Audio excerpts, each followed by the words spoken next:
Hello, good morning po sa inyong lahat. Magandang umaga po. Maayong buntag dakbayan sa Davao.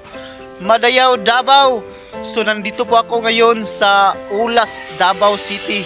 Ulas, Talumok, Davao City. Yung construction po dito sa Skyway or Bijak mga kagala. Patungong Ulas to Coastal Road.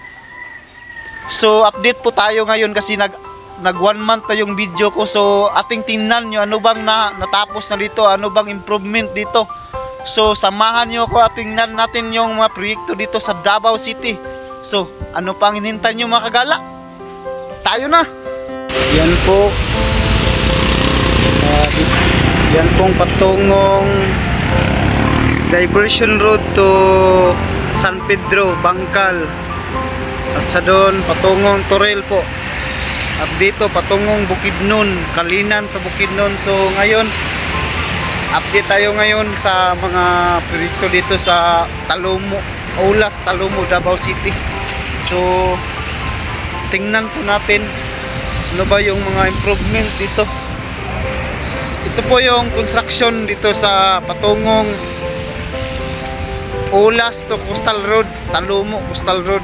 So Bijak po ito mga guys, mga kagala, Bijak po ito. Ito po yung Skyway, yung dito sa Ulas po. So dito tingnan po natin yung, at saka para mapakita ko sa inyo yung mga actual po sa mga ginagawa nila. Yan po, yan. So motor at saka bihira na po. Dati marami pong magdaan dito, ngayon hindi na. Dito doon na sa bypass po, bypass road. So ito na po yung ginagawa nila. Yung previous, nakita nyo naman yung previous video ko. At saka nakita nyo yung mga unang video ko. Ito nilagyan ng bakal at saka lagyan ng poste kagaya nito. So may butas na po. So kunin po yung bakal, kunin nila yung bakal. So mapakita ko sa inyo yung mga update nito. So tingnan nyo na lang yung previous video ko sa Ronnie Lifestyle Adventure TV. So ngayon 12 po yung poste nito at saka pagkatapos isa na lang po ang makatayo katulad doon.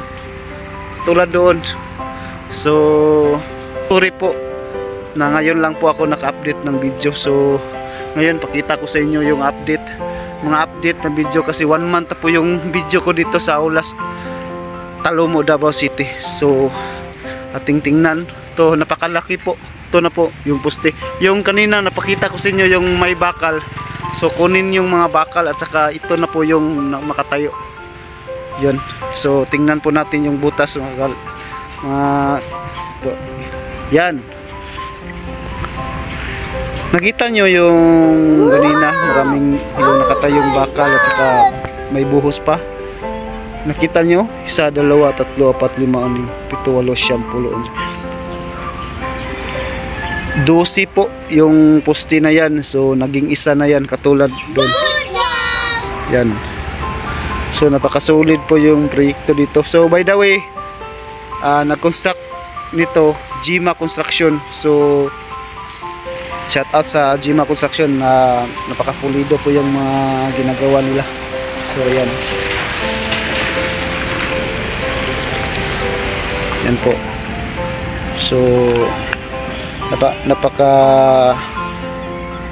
pulido po yung ginagawa nila at saka malaki yung butas. Ito.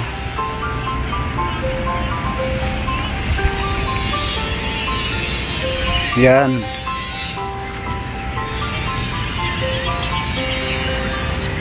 Tingnan nyo.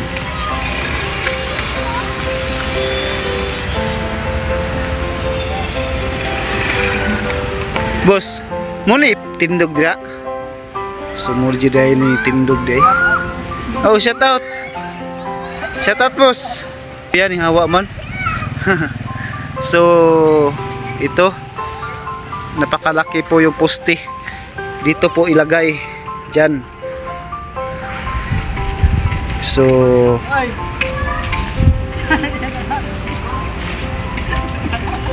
walay trabaho karon, boss? Sige, sige. So muni.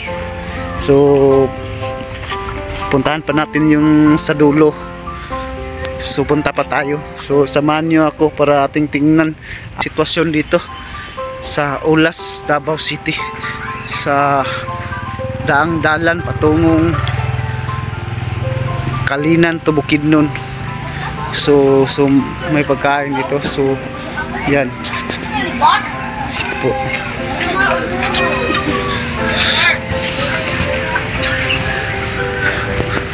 So bihira na pong magdaan dito.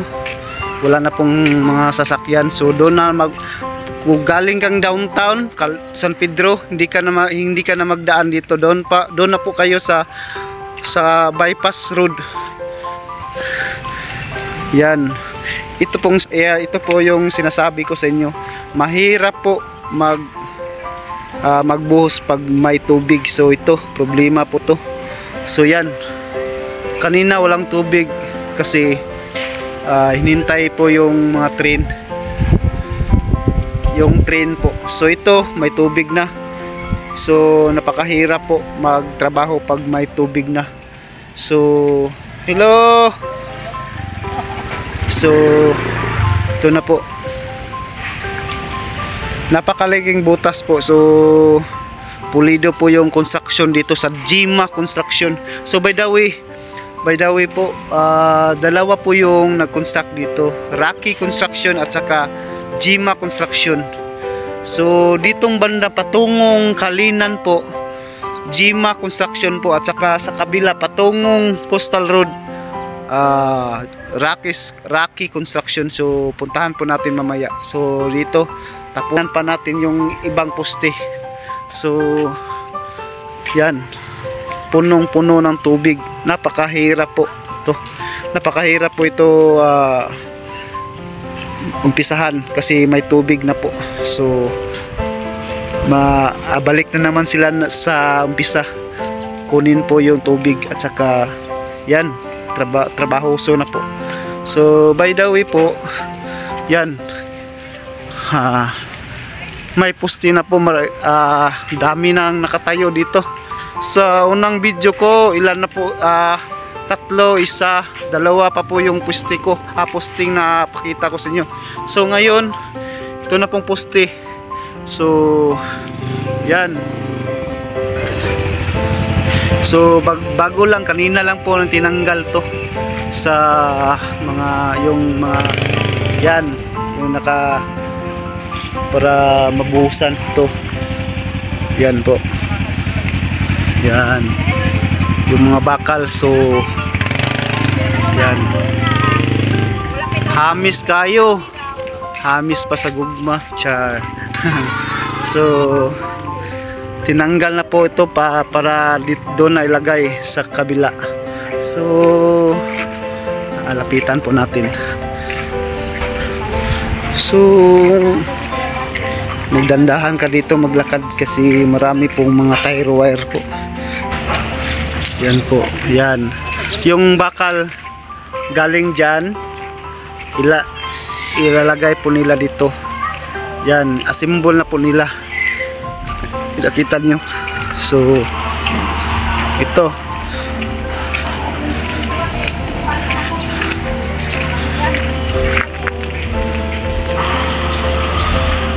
Yan. So 5 na po yung finish po. So ito po yun. So may nag-construct dito. Yan, tingnan natin. Yan.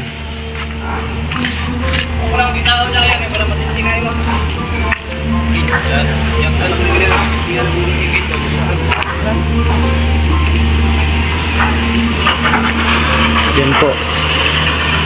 So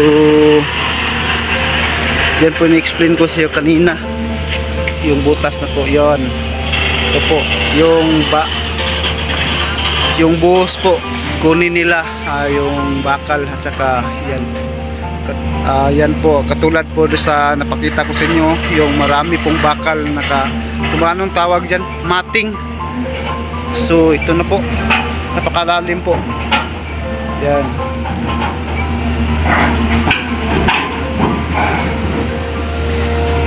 By the way po, 12 po ito, 12 pieces po ito yung mga poste na to. Yan, katulad yan, 12 po sila lahat. At pagkatapos, isa na po yung nakatayo, katulad yan, katulad po yan, isa na po mating po pagkatapos nito, tsaka buhusan. So yan, nakita nyo naman yung ano bang hirap, ano bang mga proseso po sa poste na to. So pulido po yung Jima Construction. So Jima, by the way po, Jima Construction yung nag-construct nito. Yan.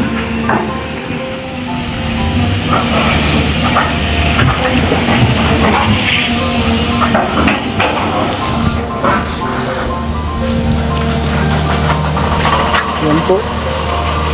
Yan po. Yan.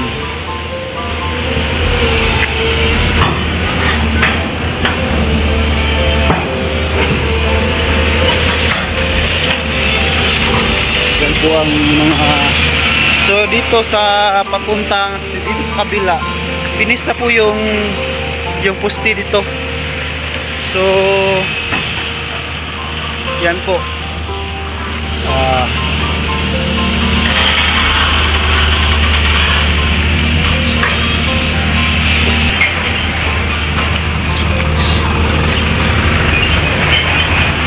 So 5 na po yung poste na finish po.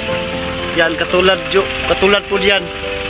Finish na po yan. So may isa po hindi pa po nabuhusan. So isa na po yung hindi pa nabuhusan. So pag nakatayo na, pang-6 na po siya, pero hindi pa tapos. So katulad nito, so 5 na po.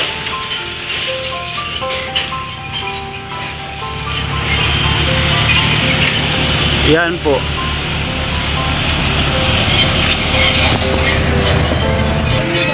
So, ay. So,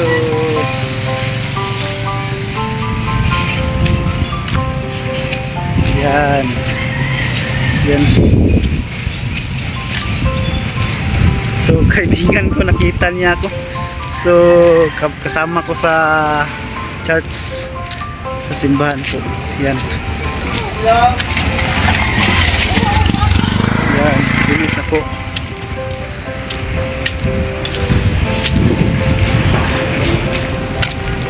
So may landinganan na po yung wow.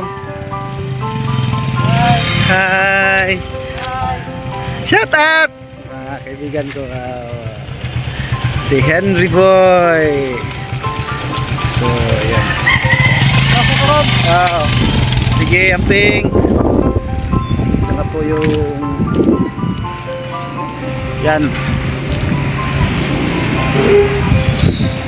So 5 na po yung tapos na, saka isa po yung hindi nakatayo na pero hindi pa po nabuhusan. So ito na po, natapos na po yung landinganan, yung dito ka mag-umpisa patungong sa itaas. Yan. Ito na po yun, napakagibigat po yung bakal nila. Saka sa previous video ko, hindi pa po ito nabuhusan. Sa ngayon nabuhusan na po.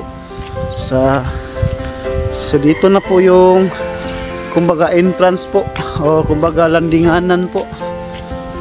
Yan.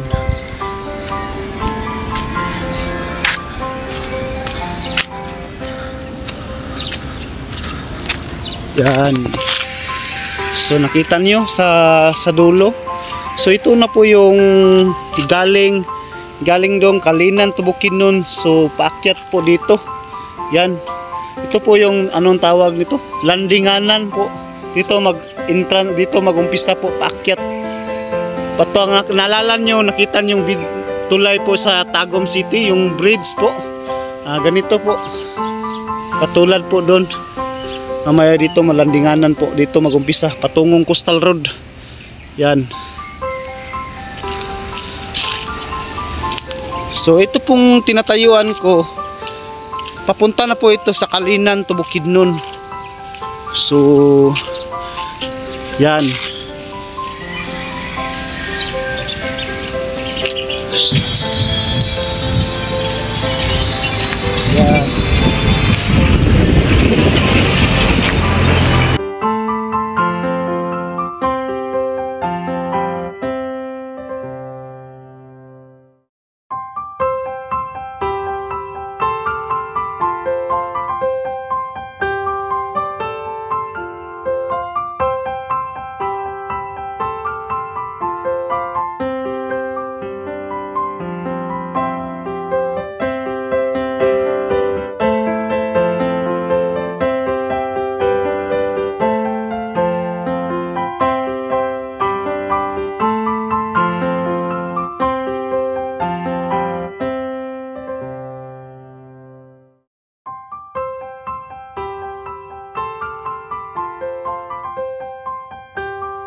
Yan po, napakita ko sa inyo yung ano ba yung improvement dito sa construction dito sa Ulas, Talomo, Davao City. So salamat po sa mga nag-comment sa akin at saka lalong-lalo na sa mga bashers ko. Marami pong salamat kasi isa na po kayo sa aking mga inspirasyon. Sa mga legit kong subscribers, maraming salamat po. At saka shout out tayo ngayon Shout out kang Marinil from Tagum City. Siya po yung may-ari ng Tupig in Tagum City. At shout out kang Drid from Tagum City, kaibigan niya. Maraming salamat po sa palagi niyong pagsuporta sa akin. At sana kayo po ang inspirasyon ko sa aking pag-vlog. So salamat sa nag-comment, nagpayo sa akin. Maraming salamat po na maintindihan yung mga salita ko. At importante mapakita ko sa inyo yung mga proyekto dito sa Davao City. So sa mga gustong magpa-shoutout, kung kinsa tong gustong magpa-shoutout, comment kayo sa mga videos ko. Comment po kayo sa mga videos ko pag gusto nyong magpa-shoutout. So doon po ako magbasi sa comment nyo. So maraming salamat po sa palagi nyong pagpanood sa aking YouTube channel. So sa previous video ko, so matagal-tagal na po ako na hindi na naka-upload. So ngayon, previous video ko doon sa City Hall, yung December pa po yun. So ngayon, ito na pong update ko. So marami pa po akong video. So abangan yung video ko. So maraming salamat po. Ulitin ko, shout out kang Marinil from Tagum City. Siya po ang may-ari sa Tupig in Tagum. So alam nyo, napakasarap po yung Tupig in Tagum City. So hanapin mo yung Tupig in Tagum City, hindi kayo magsasawa. Napakasarap po yung product ni Lenny Ram. So shout out sa kaibigan niya kang si Dred. So salamat, sila po yung mga legit kong subscribers sa Ronnie Lifestyle Adventure TV. So salamat po sa palagi nyong pagsuporta, palagi nyong pag-comment sa akin. At kayo ang inspirasyon ko, at kayo yung kung bakit nandito ako, at kayo yung bibigay sa akin ng inspirasyon para mapakita ko at para marami pa akong content dito sa Davao City. So sa vlog, magpunta ko doon sa Tagum City. So doon ako mag-vlog. So comment po kayo, at baka naman yung lugar nyo may construction para mapuntahan ko. At kayo sa parmintin yung pagsuporta sa kuwa. Maraming salamat po sa pagsubaybay nyo sa aking YouTube channel. So hindi kayo ang inspirasyon ko. Maraming salamat po. #kagala. Laag samtang buhi pa, kagala. Bye-bye.